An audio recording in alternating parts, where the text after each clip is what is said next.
Hallelujah, hallelujah. कितने लोग परमेश्वर अपने जीवन, परमेश्वर के भवन में, परमेश्वर के जीवन में और निकटता के साथ बढ़ना चाहते हैं? हाथ खड़े करें। बढ़ना चाहते हैं? तो हमने सीखा कि आज हम सीखेंगे शरीर के बारे, और कौन है जो कि हमें परमेश्वर से दूर करता है। फिर हम सीख रहे हैं देह, प्राण और आत्मा के बारे में, जिसमें से जो आत्मा है वो परमात्मा के साथ मेल करना चाह रही है, लेकिन जो देह और प्राण है वो हमें परमात्मा से अलग करने के लिए पूरी कोशिश कर रहा है। और एक आदमी का मिश्रण इन तीन चीजों से ही बना हुआ है, देह, प्राण और आत्मा। हमारा संघर्ष सबसे पहले दुनिया की चीजों से भी पहले अपने आप से है। अगर अपने आप में ही वो गुस्सा, वो लालसाएं, वो अभिलाषाएं, वो ये सारी चीजें जब भर रखी तो क्या होगा? परमेश्वर के निकट नहीं पहुंच पाएंगे। आइए गलातियों के खत में 5 की 19 से 21 हम पढ़े कि क्या ये है, क्या जो हम बता रहे हैं ये है क्या चीज?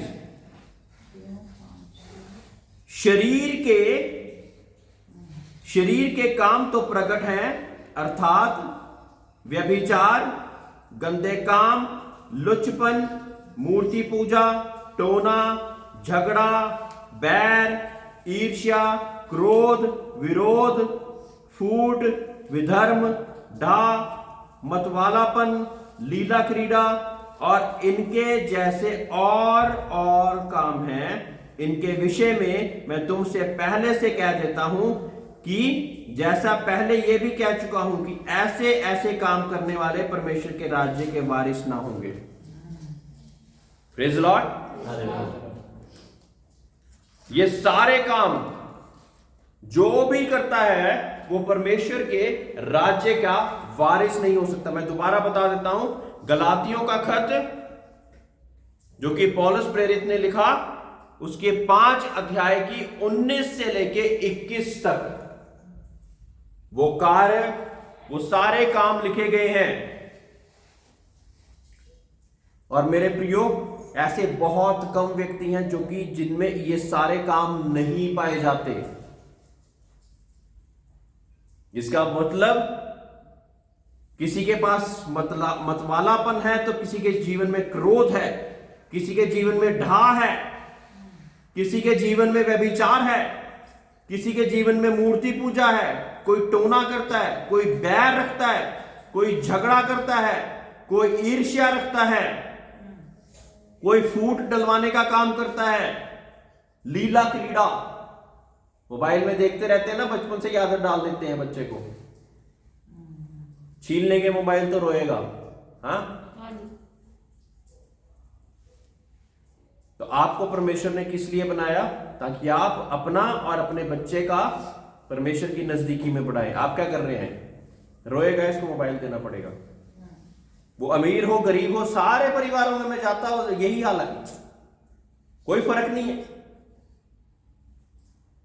और तब जब उसकी बातों को सीख के वो उसी हिसाब से जब चलना शुरू कर देते तो हम कहते ये इसने कहां से सीखा? आप ही ने सिखाया है, आपने ये यंत्र दे दिया था ना, ये यंत्र दे दिया था, ये सीख ले बेटा, खुद ही सीख ले, ऐसा ही बन जाइयो। परमेश्वर का वचन क्या कहता कि meditate on the law of the Lord day and night, दिन और रात परमेश्वर के वचनों पर मनन करना, उससे हम परमेश्वर की निकटता को पाएंगे। और अगर हम इन सारी चीजों को अपने जीवन में रखेंगे तो क्या होगा? फिर परमेश्वर हमारे जीवन में बसेगा। हम कोशिश कर रहे हैं कि शराब के साथ पवित्र आत्मा को पाने की, हम लीला क्रीड़ा के साथ पवित्र आत्मा पाने की कोशिश कर रहे हैं, हम तंबाकू खैनी के साथ पवित्र आत्मा को पाने की कोशिश कर रहे हैं। मेरे प्रियो, आप समझदार होते हुए एक बर्तन में दूध तक नहीं डालते, जब वो गंदा होता है तो आप सोचते हैं कि परमेश्वर अपनी पवित्र आत्मा को उंडेल दे। जब आपके जीवन में क्रोध है, व्यभिचार है, टोना है, बैर है, डाह है, ये सारी चीजें आपके जीवन में चली जा रही हैं, लेकिन आप क्या चाह रहे हैं कि परमेश्वर तो अपनी पवित्र आत्मा डाल, क्योंकि पवित्र आत्मा के बिना तो मैं परमेश्वर तेरे निकटता में बढ़ नहीं सकता। ये देह और प्राण के काम, यानी कि शरीर के काम है। ये शरीर के कामों को करने वाला व्यक्ति परमेश्वर को प्रसन्न नहीं कर सकता। साफ साफ बता देता हूं,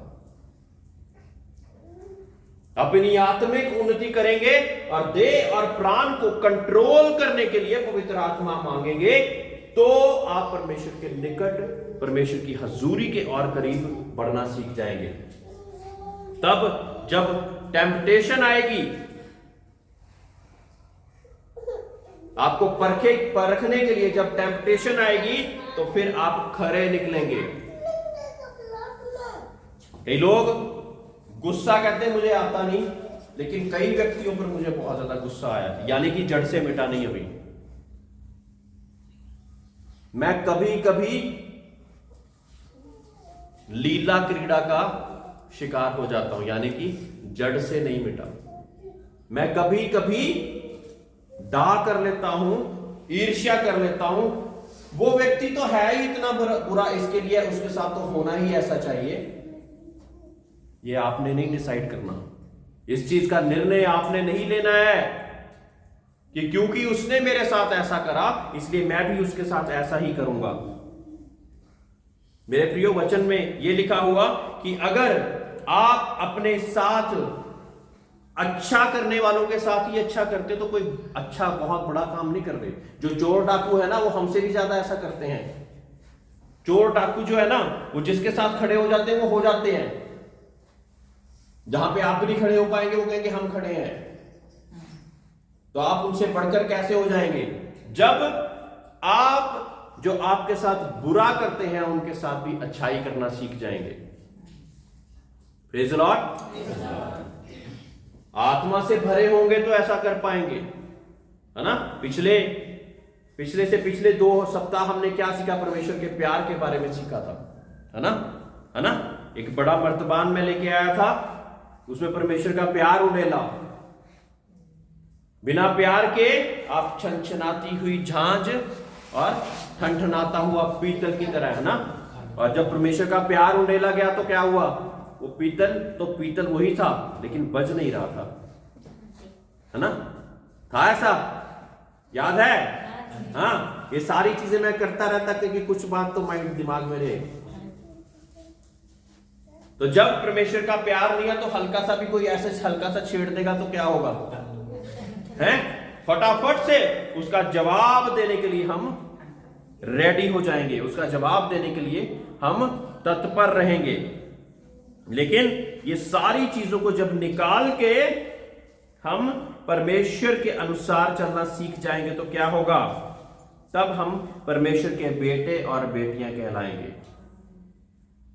अगर ये सारी चीजें करेंगे तो परमेश्वर का स्वभाव हम में से नहीं निकल रहा है, तो किसके बेटे और बेटियां हुए? जोर से बताएं। परमेश्वर के। फिर कहां से हो गए? जब आपके अंदर डाह है, क्रोध है, मूर्ति पूजा है, टोना है, झगड़ा है, मतवालापन है, लेकिन बड़े ही अच्छे से टाई शाई लगा के हम क्या कहते हैं? हम तो परमेश्वर के बच्चे हैं। कह पाओगे क्या? किसको बेवकूफ बना रहे हो? अपने आप को क्या खुदा को? उस खुदा को तो बना नहीं सकते, क्योंकि वो तो कहता कि वचन में क्या लिखा कि जो तूने पाप छुप कर भी करे हैं उसके भी खुल्लम खुलासा कर सकता है वो, जिनकी माफी नहीं हुई। तो उससे तो कोई बात छुपी नहीं है। तो जब उससे कोई बात छुपी नहीं है तो आप इंसानों के सामने अच्छे बनकर क्या करोगे? इंसान आपको स्वर्ग में लेके जा सकता? कितने इंसान आए, पीर पैगंबर आए, लेकिन स्वर्ग में कोई भी नहीं लेके जा पाया। बिना मुक्ति के, हमने पिछली बार सीखा, बिना उद्धार के आप स्वर्गराज की प्राप्ति नहीं कर सकते। जिस मर्जी धर्म में हो, चाहे क्रिश्चियन भी हो, बाकी बात ही छोड़ दीजिए आप। हिंदू, सिख, मुसलमान बड़ी बड़ी दीवारें खड़ी करके बैठे हुए, लेकिन मुक्ति का रास्ता केवल और केवल जो प्रभु यीशु मसीह ने दिखाया, जो बलि बलिदान के साथ मुक्ति का जीवन मिल सकता था, वो केवल और केवल, जो कि तमाम ग्रंथों में, सिर्फ बाइबल में नहीं, तमाम ग्रंथों में, वेदों में वो सारी चीजें लिख दी गई कि ऐसी बलि होनी चाहिए, निष्कलंक मेमना होना चाहिए, कोई झुर्री ना हो, कोई हड्डी ना टूटी हो, उसके सिर पे कांटों का ताज रखा हो। ये बाइबल में नहीं, बाकी ग्रंथों में भी लिखी है चीजें। बलिदान के द्वारा ही मुक्ति मिल सकती है। केवल इतना भी बोल देते तो मैं खुश हो जाता थोड़ा। Praise Lord, hallelujah. गलातियों का 5 का 16 और 17 में क्या लिखा है देखें। पर मैं कहता हूं आत्मा के अनुसार चलो तो तुम शरीर की लालसा किसी रीति से पूरी ना करोगे। अब आपको समस्या बता दी है, पहले की समस्या क्या है, समस्या हमारे जीवनों में क्या है, अब उसका उपाय क्या है। ये देखो क्या लिखा है, पर मैं कहता हूं आत्मा के अनुसार चलो तो तुम शरीर की लालसा किसी रीति से पूरी ना करोगे। अब ये 3 चीजें हैं ना, हमने सोचना है कि हमने शरीर के अनुसार चलना है या आत्मा के अनुसार चलना है। हम शरीर के लिए तो बहुत वर्जिश करते, उसको चिकन, मटन और ऐसी बहुत सारी चीजें खिलाते, तगड़े हो जाएं, झुर्री ना आए, अच्छा खाएंगे पिएंगे तो बड़े ब्यूटीफुल, बड़े सुंदर दिखेंगे। लेकिन आत्मा के लिए क्या कर रहे हैं? आत्मा को बलवान करने के लिए क्या कर रहे हैं? हाँ, आत्मा को बलवान करने के लिए हमारा व्यक्तिगत जीवन जरूरी है। वो संबंध जो परमेश्वर के साथ है, वो आग जो कि परमेश्वर है उसके साथ जुड़े रहना बहुत ज्यादा जरूरी है। जब आत्मा के चलाए चलोगे तो देह और प्राण के कामों पर अधिकार रख पाओगे। ऐसा नहीं कि तब सोच नहीं आएगी, सोच आएगी। जब तक मरोगे नहीं तब तक सोच आनी है, लेकिन तब आत्मा, परमेश्वर की पवित्र आत्मा के साथ आप पर हावी होकर कहेगी, नहीं मैं ये नहीं करूंगा, मैं शराब नहीं पीऊंगा, मैं तंबाकू नहीं खाऊंगा, मैं लुच्चपन नहीं करूंगा, ये लोग जा रहे हैं तो इनको जाने दो। वही पार्टियां जहां पे आपको बहुत अच्छा लगा करता था, आप इंजॉय करा करते थे, उन पार्टियों में अब आप कहेंगे थैंक यू सो मच, हम नहीं जा पाएंगे। हाँ, कई लोग क्या कहते हैं, आप गंदी बातें करते हो इसलिए हम नहीं आएंगे। यहां पे आप अपने आप को तो बड़ा दिखा दिया है, कुछ गलती यहां पे भी कर दी है।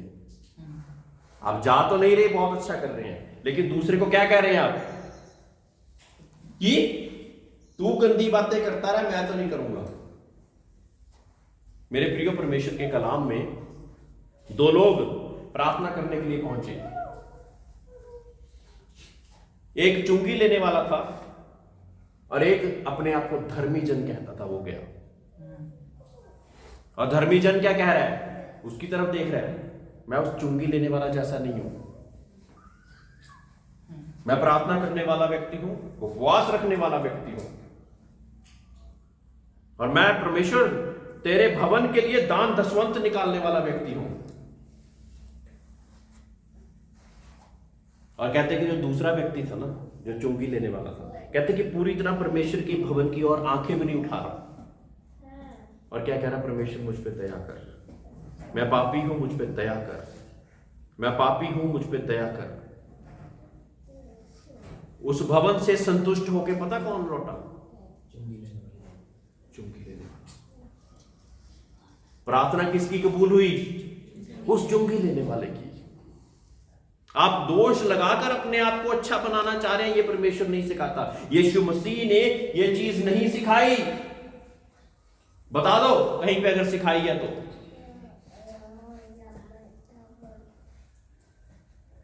कई लोग चर्च आना चाहते, लेकिन चर्च वाले समय पे या चर्च वाले टाइम पे आपको अगर कोई काम मिल जाए, हाँ, उस समय पे काम मिल जाए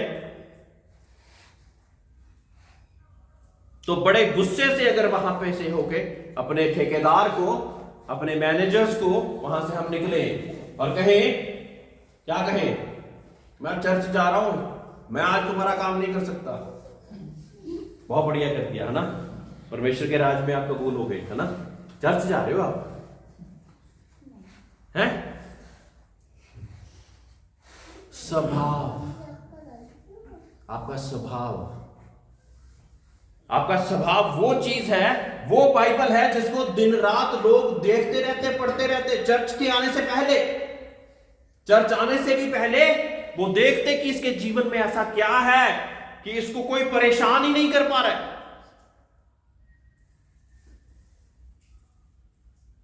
इसको दिक्कत देख लिया, इसके उलट बात हमने करके देख लिया, इसको बुरा भला कह के देख लिया, ये तो हिलता ही नहीं। ये फिर भी हमको आशीष देने की सोच रहा है। फिर वो आपसे पूछेंगे कौन है जो तुझ में है। फिर आप कह पाएंगे कि जो मुझ में है वो उससे बड़ा जो कि संसार में कार्य करता है।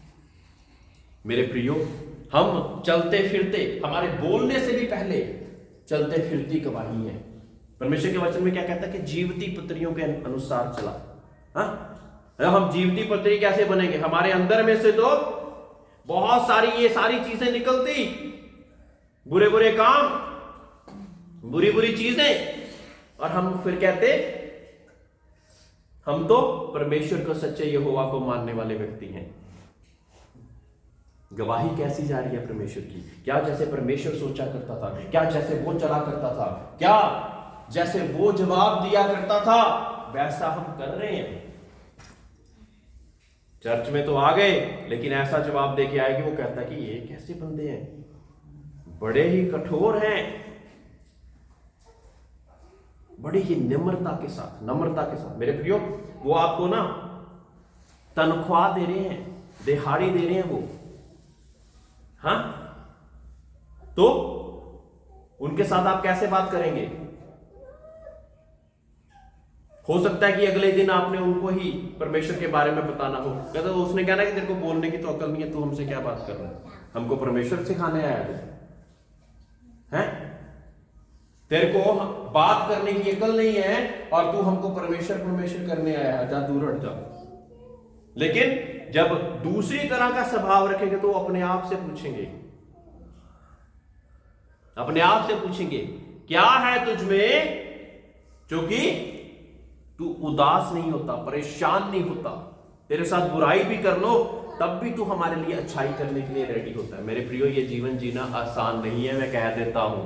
लेकिन कैसे आसान होगा? फिर दोबारा पढ़ेंगे 16वीं आयत, गलातियों की 5 की 16वीं और 17वीं आयत। पर मैं कहता हूं आत्मा के अनुसार चलो तो तुम शरीर की लालसा किसी रीति से पूरी ना करोगे, क्योंकि शरीर आत्मा के विरुद्ध में और आत्मा शरीर के विरुद्ध में लालसा करता है और ये एक दूसरे के विरोधी हैं, इसलिए कि जो तुम करना चाहते हो वो ना करने पाओ।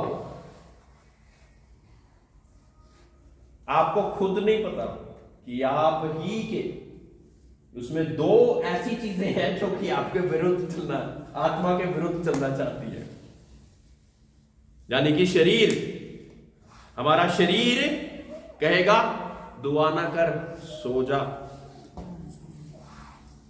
आत्मा बार बार उठाने की कोशिश करेगी, हम कहेंगे नहीं, सो जा।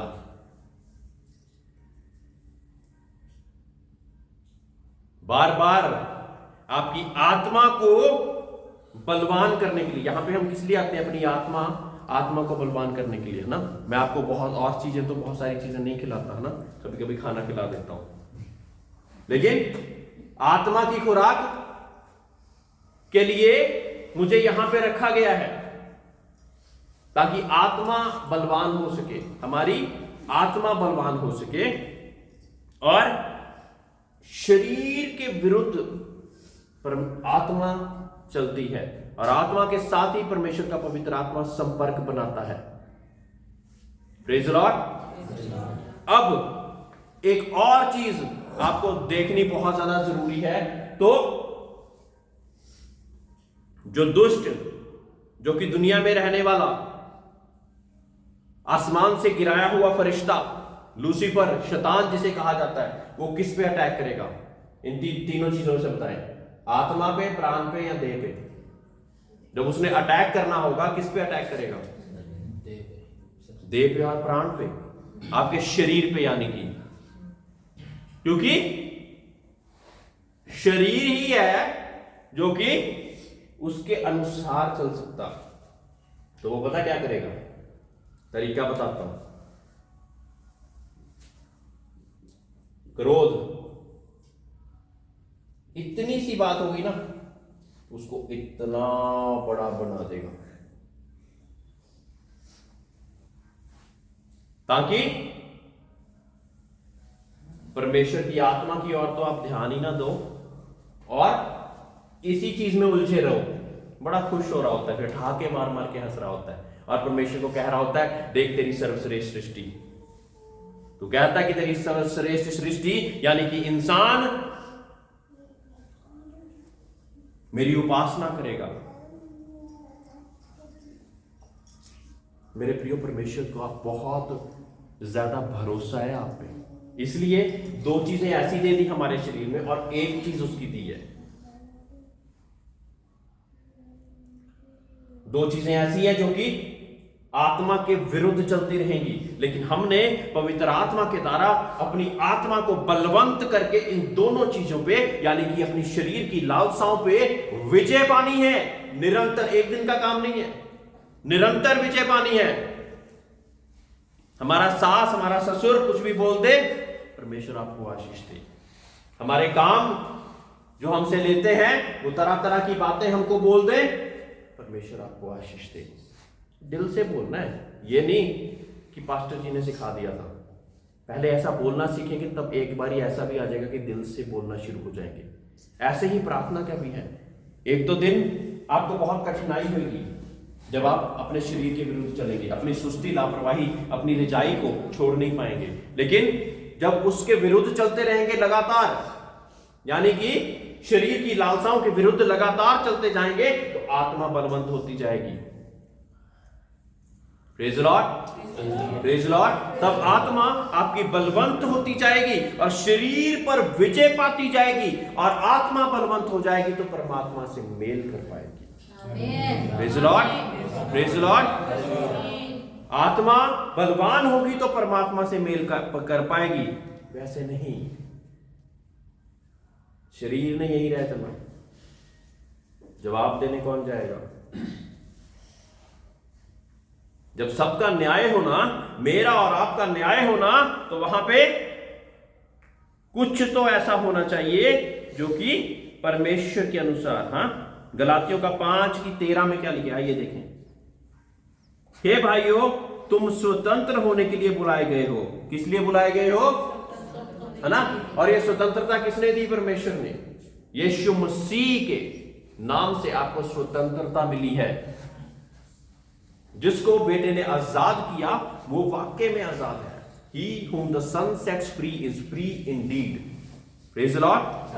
हे भाइयों, तुम स्वतंत्र होने के लिए बुलाए गए हो, परंतु ऐसा ना हो कि ये स्वतंत्रता शारीरिक कामों के लिए अवसर बने, वरन प्रेम से एक दूसरे के दास बनो। हमें स्वतंत्रता मिल गई कि हम शराब खाने भी जा सकते हैं और चर्च भी जा सकते हैं। तो ये स्वतंत्रता हमने किस चीज के लिए इस्तेमाल करनी है, वो आपने निर्णय लेना है। पास्टर केवल बताएगा।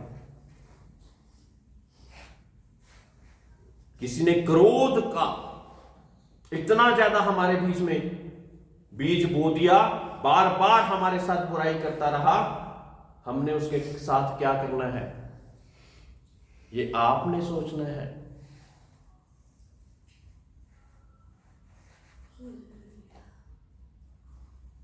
जिस हिसाब से हम सोचेंगे, हम उसी चीज को निमंत्रण देंगे। Praise the Lord, praise the Lord. अगर हम देह और प्राण की चीजों को सोच के उन्हीं को इतना बड़ा दिखा देंगे, ये सिर्फ एक एग्जांपल दिया मैंने, एक उदाहरण दिया, तो उसी चीज को अपने बीच में बलवान पाएंगे। स्वभाव, बाइबल पढ़ पढ़ के अगर हमारा स्वभाव ही नहीं बदला तो ये कोई बाकी धर्मों के जैसे ही है। हाँ, गुरुद्वारे के मंदिर के सामने गए तो झुक के प्रणाम कर दिया, उसके 1 किलोमीटर भी क्रॉस नहीं करा तो बड़ी सी गाली दे दी, कोई फर्क नहीं रह जाएगा फिर।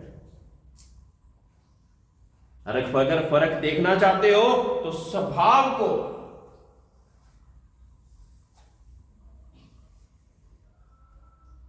परमेश्वर की आत्मा के द्वारा उसको जीत कर ही हम ऐसा कर सकते हैं जैसे कि परमेश्वर चाहता। हाँ, गलातियों 5:24, और मसीह यीशु के हैं उन्होंने शरीर को उसकी लालसाओं और अभिलाषाओं समेत क्रूस पर चढ़ा दिया है। Praise the Lord. और जो मसीह यीशु के हैं, कौन कौन है? खड़े हाथ खड़े करें, मसीह यीशु का यहां पे है। हाँ, कौन कौन है मसीह यीशु के? जोर से बोले, अपने आप को बोले, अपना अपना नाम बोले जोर से। हाँ, रामपाल सुना, शिफा सुना, और रामकिशन और गुड्डी और हाँ मंजू। हाँ,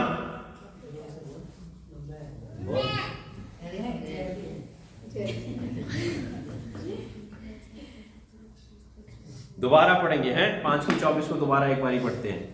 अब आप लोग मसीह यीशु के अपने आप को कह रहे हैं, और जो मसीह यीशु के हैं उन्होंने शरीर को उसकी लालसाओं और अभिलाषाओं समेत क्रूस पर चढ़ा दिया है, यानी कि उन चीजों को मार दिया है। क्रूस पर जब चढ़ा दिया तो क्या हुआ था? मार दिया था। हाँ, बपतिस्मा लिया था तो हमने यही वचन को दोहराया था ना कि अब मेरा मैं नहीं रहेगा, रामपाल रामकिशन नहीं रहेगा, उसको दफना दिया, उसको मार दिया। यहां पे क्रूस पे चढ़ाने की बात हुई है, तो उसको क्रूस पे चढ़ा दिया। तो अब जीवित क्या रहेगा? अब मसीह जीवित रहेगा। जब मसीह जीवित होगा आपके बीच में, तो मेरी मैं, गुस्सा, क्रोध, लुचपन, टोना, व्यभिचार, ये चीजें जिंदा होगी। अगर ये चीजें अभी भी जिंदे हैं तो मतलब अभी मसीह ने आपके जीवन में जन्म नहीं लिया। अपने आप को मसीह कहना छोड़ दीजिए। आई एम सॉरी टू से, लेकिन अपने आप को मसीह कहना छोड़ दीजिए। अभी अभी अभी हमारे शारीरिक काम, हमारी शारीरिक लालसाएं हम पर हावी होती जा रही हैं और हम अपने आप को मसीह कहना चाह रहे हैं। बड़े पुराने क्रिश्चियन हैं, बड़ी देर से जानते हैं हम परमेश्वर को ना। कोई व्यक्ति आता था, कहता कि हम तो 15 साल से इसी में हैं, 20 साल से इसी में हैं, और कोई एक चीज छोड़ नहीं पाए हैं अपनी पुरानी। क्या करूं उसका इसी में होने का? जो लोग 1-2 महीने में आए और सब कुछ छोड़ छाड़ के पूर्ण रीति से अपनी आत्मा को इतना बलवान कर लिया कि अब शारीरिक कामों के बीच में नहीं चल रहे, मैं तो उसको आगे मानूंगा ना। तभी परमेश्वर का वचन कहता कि जो आगे हैं वो पीछे किए जाएंगे, और जो पीछे हैं वो आगे किए जाएंगे। आप कहां पे अपने आप को देखते हैं? आज ये सोच के कि हम नए हैं, ये मत सोचिए कि हाँ भाई हम कुछ भी कर सकते हैं। नए पुराने कुछ नहीं होते। आपने कितना मसीह को पहल लिया, कितनी उसकी बातों को अपने जीवन में ग्रहण कर लिया, वही आगे पीछे की बात आपके जीवन में लेके आएगा। बहुत से लोग जो कि बहुत देर से मसीह को जानते हैं और वो क्या कहते हैं कि हमारे घर का ही है मसीह, तो कोई बात नहीं, कुछ कर भी लेंगे तो माफ कर देगा वो, कोई बात नहीं। कितनी देर तक हम यही करते रहेंगे? कितनी देर तक सिर्फ अपनी रूह पर ही काम करते रहेंगे? कब जाएंगे पहाड़ और दूसरों को ये बताएंगे कि मसीह ने मेरे लिए क्या करा? कब जाएंगे मसीह के एक सुसमाचारक, एक प्रचारक होकर? हाँ, कब जाएंगे? इफिसियों की पत्री 2:1-3 तक।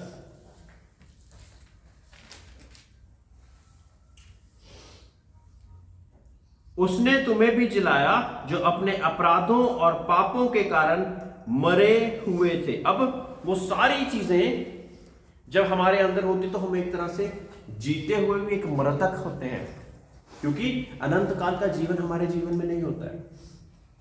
जब आदम और हवा ने फल खाया तो परमेश्वर कहता है कि तुम मेरे लिए मर जाओगे, लेकिन जब प्रभु यीशु मसीह आया और शरीर की लालसाओं को हमने क्रूस पे चढ़ा दिया और प्रभु यीशु मसीह हमारे जीवन में जीवता हुआ नजर आने लग गया, तो क्या हो गया? तो शारीरिक अभिलाषाएं डेड हो गई, मर गई। हाँ, उसने तुम्हें भी जिलाया जो अपने अपराधों और पापों के कारण मरे हुए थे, जिनमें तुम पहले इस संसार की रीति पर और आकाश के अधिकार के हाकिम अर्थात उस आत्मा के अनुसार चलते थे जो अब भी आज्ञा ना मानने वालों में कार्य करता है। अगर हम आज्ञा मानने वाले हैं तो हमें परमेश्वर के अनुसार चलना है। इनमें हम भी सब के सब पहले अपने शरीर की लालसाओं में दिन बिताते थे और शरीर और मन की इच्छाएं पूरी करते थे। अन्य लोगों के समान स्वभाव ही से क्रोध की संतान थे। मेरे प्रियो, पीछे से ही परमेश्वर ने एक मुकाशवा दिया कि क्रोध की संतान यहां पे बोला हुआ है। तो क्रोध यानी कि इज इक्वल टू शैतान, इतनी बड़ी बात है। क्रोध की संतान लिखा है ना यहां पे, क्रोध की संतान यानी कि दुष्ट की संतान, दुष्ट यानी कि शैतान, लूसीफर, जिसको वो गिराया हुआ फरिश्ता। क्रोध इतना डेंजरस है। तो स्वभाव ही से क्रोध की संतान। Praise the Lord. कोलोसियों 3:5, जिसको भी मिल जाए जोर से पढ़ दे।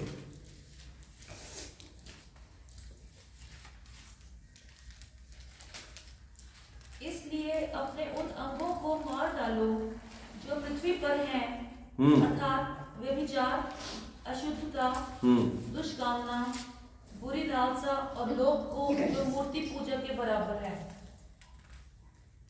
अब मूर्ति पूजा से परमेश्वर घृणा करता है। तो जब हम ऐसे ऐसे काम करते हैं तो परमेश्वर क्या कहता है? ये सारे काम भी मूर्ति पूजा के समान है। हम कह रहे हैं कि हम किसी पत्थर के सामने दंडवत नहीं कर रहे, किसी पेड़ के सामने दंडवत नहीं कर रहे, सूरज जो कि सृष्टि है, जिसको सृष्टिकर्ता ने बनाया, उसके सामने दंडवत नहीं कर रहे, लेकिन बाकी सारी चीजें अपने जीवन में रख रहे हैं। कौन कौन सी चीजों को रख रहे हैं? इसलिए अपने उन अंगों को मार डालो जो पृथ्वी पर हैं, अर्थात व्यभिचार, अशुद्धता, दुष्कामना, बुरी लालसा और लोभ को जो मूर्ति पूजा के बराबर है। इन्हीं के कारण परमेश्वर का प्रकोप आज्ञा ना मानने वालों पर पड़ता है। और तुम भी जब इन बुराइयों में जीवन बिताते थे, इन्हीं के अनुसार चलते थे। ठीक है, पर अब तुम भी इन सब को अर्थात क्रोध, रोष, बैर भाव, निंदा और मुंह से गालियां बकना, ये सब बातें छोड़ दो। एक दूसरे से झूठ मत बोलो, क्योंकि तुमने पुराने मनुष्यत्व को उसके कामों समेत उतार डाला है। अब कपड़े तो मसीह वाले पहन लिए, ये बोलते हैं हम, लेकिन कार्य कौन से दिख रहे हैं? जब हमने मसीह को पहन लिया है तो क्या दिखेगा? हाँ, अगर ये कपड़ा मसीह का है और इसको मैंने पहन लिया है तो पुराना मनुष्यत्व जो है अंदर, जो पहले था, वो नहीं दिखेगा। रामकिशन में, गुड्डी में, विक्टर अंकल में, शिमोन में, रजनी में, हमारे बीच में वो चीजें नहीं दिखेंगी। क्या दिखेगा? मसीह दिखेगा। क्या दिखेगा? मसीह दिखेगा। हाँ, दूसरा तिमोथियो 3:1-5, ये जानने की जरूरत कि हमारे बीच में अब मसीह दिखता है या कुछ और। बार बार डेली अपने आप को जांचने की जरूरत है। मेरे प्रियो, हम प्रार्थना पता किस लिए करते हैं? सुबह उठ के प्रार्थना किस लिए करना जरूरी है? ताकि शरीर के कामों पर विजय होकर हम आत्मा के चलाए चल सके। पहले सबसे अपने आप से ऐसी बात को करोगे तो तब दूसरे के सामने गवाही ठहरोगे ना, नहीं तो किसी और की गवाही ठहरोगे। मसीह की गवाही ठहरना है तो हमें मसीह को पहन के चलना है, सुबह ही उसको पहन लेना हमने।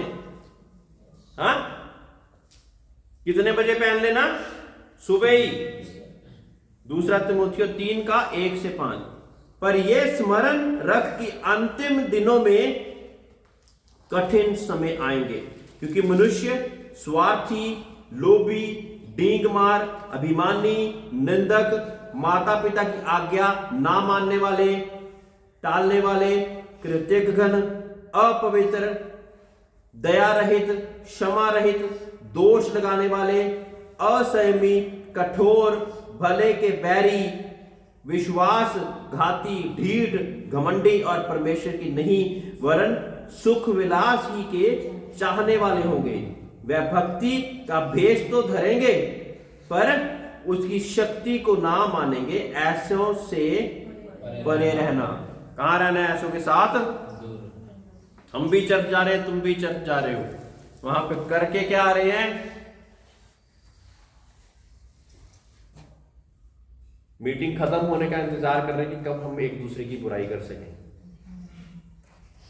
खत्म होने का इंतजार कर रहे हैं कि कैसे हम बता सकें कि ओ उसने हमारे साथ क्या कर दिया था, और हमने उसको ऐसा जवाब दिया कि आगे से ऐसे बोलेगा नहीं। वो क्या दर्शाया? अपने आप को कि मसीह को? अपने आप को ही दर्शा दिया मेरे प्रियो। मसीह खुश ना होगा। मसीह को पहना है, ओढ़ा है, खाया है, पिया है, तो क्या होगा? वही नजर आएगा। कौन नजर आएगा? तो मसीह नजर आएगा। याकूब 3:14 से 16 पढ़ के मैं इसको समाप्त करूंगा। आयतें मेरे पास और बहुत सी ऐसी हैं, लेकिन मैं सोचता कि आप इतना ही आज ग्रहण कर पाएंगे।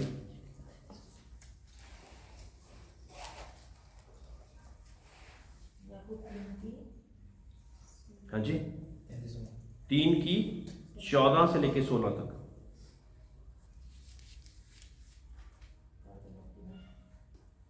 पर यदि तुम अपने अपने मन में कड़वी डाह और विरोध रखते हो, तो सत्य के विरोध में घमंड ना करना और ना तो झूठ बोलना। ये ज्ञान वह नहीं जो ऊपर से उतरता है, वरन सांसारिक और शारीरिक और शैतानी है। क्योंकि जहां डाह और विरोध होता है, वहां बखेड़ा और हर प्रकार का दुष्कर्म भी होता है। पर जो ज्ञान ऊपर से आता है, वह पहले तो पवित्र होता है और फिर मिलनसार, कोमल, मृदुभाव और दया और अच्छे फलों से लदा हुआ और पक्षपात और कपट रहित होता है। मिलाप कराने वाले धार्मिकता का फल मेल मिलाप के साथ बोते हैं। Praise the Lord, praise the Lord. आज हमने सीखा कि कौन सी ऐसी चीज है जो कि हमें परमेश्वर की निकटता से दूर लेके जाती है। हमने सोचा था कि शायद मेरा भाई बहन, मेरी पत्नी, हाँ, मेरे माँ बाप, शायद वो मुझे दूर लेके जा रहे हैं। अभी क्या पता लगा? मेरा अपना शरीर और उसके काम मुझे परमेश्वर से दूर लेके जा रहे हैं।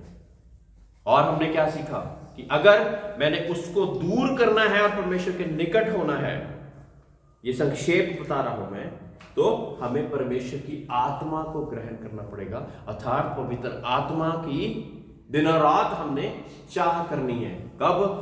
सुबह उठ के, ताकि शारीरिक अभिलाषाओं को हम मारे। अब साथ ही चल रहे हैं, कोई गुस्सा चलाएगा तो गुस्सा नहीं आएगा क्या? ऐसे बोलते हैं ना। हाँ? लेकिन नहीं आएगा जब मसीह को पहना होगा। जब मसीह को पहना होगा, सभी लोग खड़े हो जाएं। जब मसीह को पहना होगा तो ऐसा नहीं होगा। तब आप उसको भी आशीषित करोगे। जो क्रोध में आएगा उसको कहेंगे परमेश्वर तुमको आशीष दे, क्योंकि आपने अपने सारे उन अंगों को जो कि मसीह के खिलाफ चलते थे क्रूसीफाई कर दिया है, क्रूस पर चढ़ा दिया है। क्रूस पर चढ़ा दिया है तो वो आपके अंदर जीवित नहीं है, आपके अंदर अब मसीह जीवित है तो वो चीजें जीवित ना रहेंगी। Praise the Lord. अगर मसीह जीवित है तो वो चीजें जीवित ना रहेंगी। मेरे प्रियो, जीवती पत्री होकर हम परमेश्वर यीशु मसीह में चलते फिरते नजर आना है। जब ऐसा होगा तो परमेश्वर की बड़ी महिमा को अपने जीवन में देखेंगे। जब ऐसा होगा तो आते जाते लोग पूछेंगे आपसे, क्या है तेरे अंदर ऐसा? तब आप बता सकते मेरे अंदर मसीह है। Praise the Lord. मेरे अंदर मसीह है, जिस वजह से जब तू गुस्सा भी कर रहा होता ना, मुझे दया आ रही होती कि कभी मसीह इसको भी बचा लेगा और ये भी बच जाएगा और इसके अंदर भी वो दया भाव बाकी लोगों के लिए आ जाएगी और क्रोध की संतान ना रहेगा, लेकिन एक अनंत काल जीवन देने वाले की संतान बन जाएगा। Praise the Lord. Praise the Lord. Hallelujah.